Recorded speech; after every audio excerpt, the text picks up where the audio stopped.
Hello সবাইকে। শীত প্রায় যেতে বসেছে বলে কি ফুলকপি খাওয়া একেবারেই ছেড়ে দেব? একদমই না। ফুলকপি আসলে আমার ভীষণ পছন্দের। এই ভিডিওটা যদিও বেশ কিছুদিন আগেকার। বানাচ্ছি ফুলকপি আলু পোস্ত। ফুলকপিগুলোকে একটু মাঝারি মাপের করে কেটে নিয়ে গরম জলে ভাপ দিতে বসিয়ে দিলাম। খুব বেশি সিদ্ধ করব না, শুধু একটু ভাপ দিয়ে নেব। অন্যদিকে আলুর খোসা ছাড়িয়ে আলুগুলোকে ডুমো ডুমো করে কেটে নিয়েছি। এবার একটা মিক্সিং জারে পোস্তটা ভালোভাবে বেটে নেব।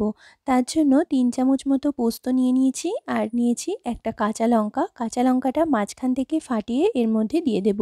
প্রথমে একটুখানি শুকনো অবস্থায় পোস্তটাকে ঘুরিয়ে পরে অল্প অল্প করে জল দিয়ে খুব সুন্দর একটা পেস্ট তৈরি করে নেব। এদিকে রান্নাটা জোগাড় করতে করতে ফুলকপিটা মোটামুটি ভাপানো হয়ে গেছে। এবার এগুলোকে তুলে একটা বাটির মধ্যে নিয়ে নিচ্ছি। এবার কড়াইতে বেশ খানিকটা সর্ষের তেল দিয়ে দেবো। তেলটা ভালোভাবে গরম হলে ভাপিয়ে নেওয়া ফুলকপিগুলোকে দিয়ে ফুলকপিগুলোকে ভালোভাবে নাড়াচাড়া করে একটু লাল লাল করে ভেজে তুলে রাখবো।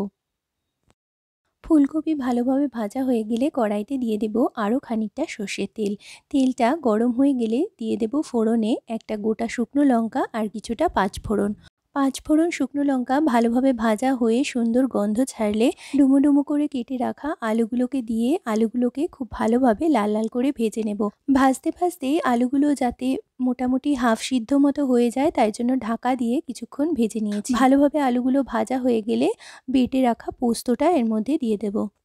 পোস্ত আর আলুটাকে ভালোভাবে একটু মিশিয়ে নিয়ে দিয়ে দেব হলুদ গুঁড়ো আর স্বাদ মতো নুন।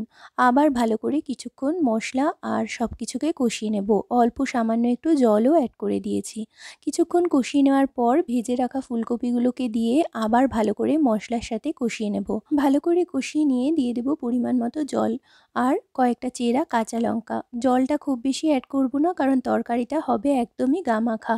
ঢাকা দিয়ে ফুলকপি আলু সব কিছু ভালোভাবে সিদ্ধ করে নেব।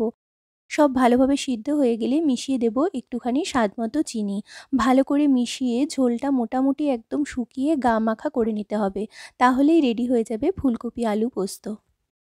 আমার তো ফুলকপি দিয়ে সব রান্নাই বেশ ভালো লাগে। ফুলকপি আলুর ঝোল বলো আর এরকম ফুলকপি আলু পোস্ত। গরম গরম ভাত আর ফুলকপি আলু পোস্ত হলে আমার যেন আর কিছুই লাগে না। অর্ধেক ভাত এই দিয়েই খাওয়া হয়ে যায়। তোমরা নিশ্চয়ই অনেকেই এই রেসিপিটা ট্রাই করেছো, কিন্তু যারা করোনি তারা একবার বানিয়ে দেখো। আজকে তাহলে ভিডিওটা এই পর্যন্তই। টাটা।